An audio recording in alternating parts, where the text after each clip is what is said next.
So let's talk about Jacare and Kevin Holland, because again, here you have a breakout performance from Kevin Holland. The man is the UFC's version of Gary Payton circa 1996. He doesn't shut up. He talks from the moment he walks out to the fight's over, but it's fun. Like, I'm not saying that in a bad way. He's very fun. He backs it up, and holy smokes. Again, I'm not saying this is the Jacare who fought Luke Rockhold back in 2011, but man, to see him do that to Jacare off his back and punch him like that and to knock him out.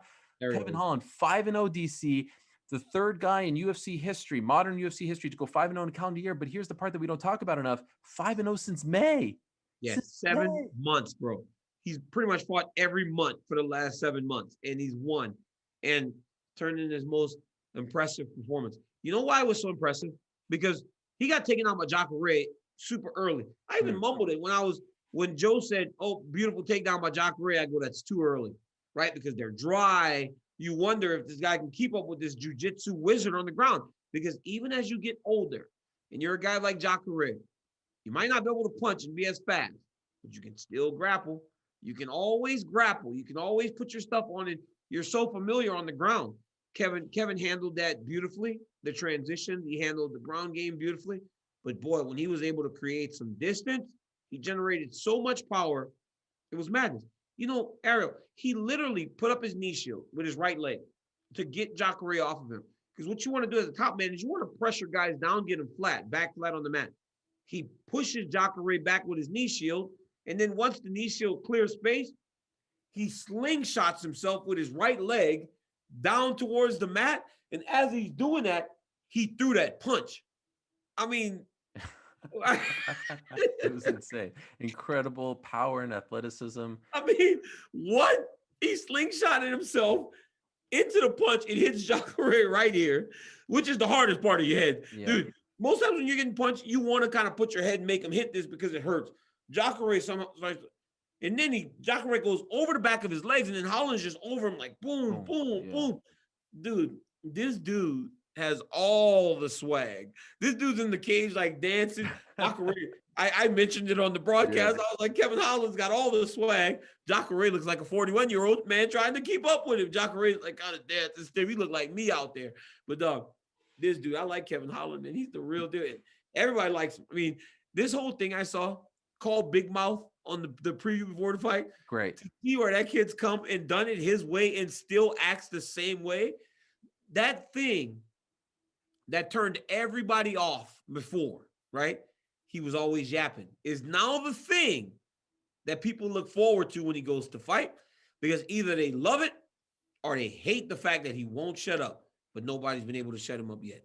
That was a great promo, and I'm happy that they kept that in there because it tells the story that he's been doing this for a long time. Last time he fought, it just so happened around a month or a half or so ago. And by the way, this guy just had COVID. Let's not forget he recovered from that. Yeah, it's insane. But remember, Izzy was in attendance, and everyone was like, "Kevin Holland, sit down." Now, can I be honest?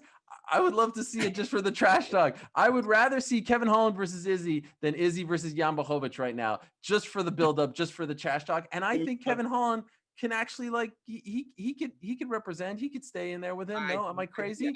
I think Kevin Holland would fight his tail off. Now, let's not get crazy. The trash talk would be fun. The trash talk would be great. But this is Israel Adesanya we're talking about. Now, I'm not saying you can beat him. I think down the line, as Kevin continues to come into his own, that's when we need that hopefully we get to see it.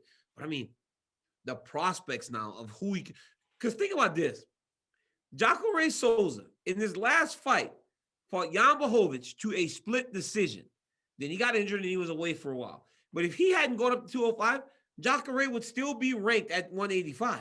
So Kevin Holland would be skyrocketing up the rankings again. Bro, you know what this dude told me? He was like, I was like, hey, man, you said you wrote something about Joaquin Buckley on your Twitter. He was like, I didn't write that. I don't do my Twitter. He goes, but the reality is I have no problem with it. They know me. He goes, that's my son. I birthed him into the UFC. And he goes, I love to see my children. He said, I'd love to see my children have success. And he listed every guy that he's beat in the last few months. And he goes, I'm interested to see what this one will turn into. I'm his grandfather. Oh, he's like, he's so crazy. I was like, yeah, I'm going to use this. He goes, use it. I don't care. He's like, I said, so when you see him, Buckley doing as well as he goes, Kevin Holland said, I hope that he continues to win because I know if they try to match us up again, it's easy money. He said that. I was like, yo, who says stuff like that? But then when you win fights like he's winning, he can say whatever he wants. I'm all in on it. And how about the fact that he still can't get in the game? Marvin isn't in the game 7 days later. Listen. Buckley isn't in. No one's in the game. And you guys put out last week. I saw Alex Perez and Michael Chandler. But look at how fast. Heels. Hey, but listen, guys. I'm gonna tell you this, Marvin, Kevin. Marvin is mad. I'm working on it, Marvin. I just want to let you know I'm working on it. Marvin, Kevin, things are happening behind the scenes. Alex Perez and Michael Chandler. Michael Chandler has fun in the UFC. He gets another gift, another thing on a silver platter. It takes time, guys, to build these characters. Alex Perez just fought for a championship. Chandler hasn't fought for anything in the UFC Michael yet. Chandler he's Ric Flair. Michael Chandler's Ric Flair. You put Ric Flair in the game, dog. When Ric Flair left the WCW for the WWE, what did Vince do? He won the Royal Rumble, and you put the title right on him. Mike Chandler is Ric Flair. So as Mike is styling and profiling, turning down fights left and right, big league and everybody, it's hilarious. But you put Michael Chandler in the game, and those guys are coming soon, hopefully. What a slap in the face to the Kevin Hollands of the world. By the way, if Michael Chandler comes out and wins his debut and says, I say this with a tear in my eye. This is the greatest moment ever. What a great promo that was. Anyway, the real world champion. Remember that? The real champion. He was they wouldn't talk about the belt. They called this was legitimately, this was the best promo in, oh my God, where's Flair? Where's Flair? Flair's like in the corner, Bobby Heenan. Bobby Heenan did the greatest call of a Royal Rumble of all time. Flair wins the title. Him, perfect. They're in the back. Flair's got 2 titles. He left for the WCW belt. It was the best. That was, and still is, one of the greatest moments of my history in wrestling. I also showed my kid, Daniel, Ric Flair versus Macho Man when Flair was running around with the pictures of Elizabeth. And Daniel's like, they cheat so much.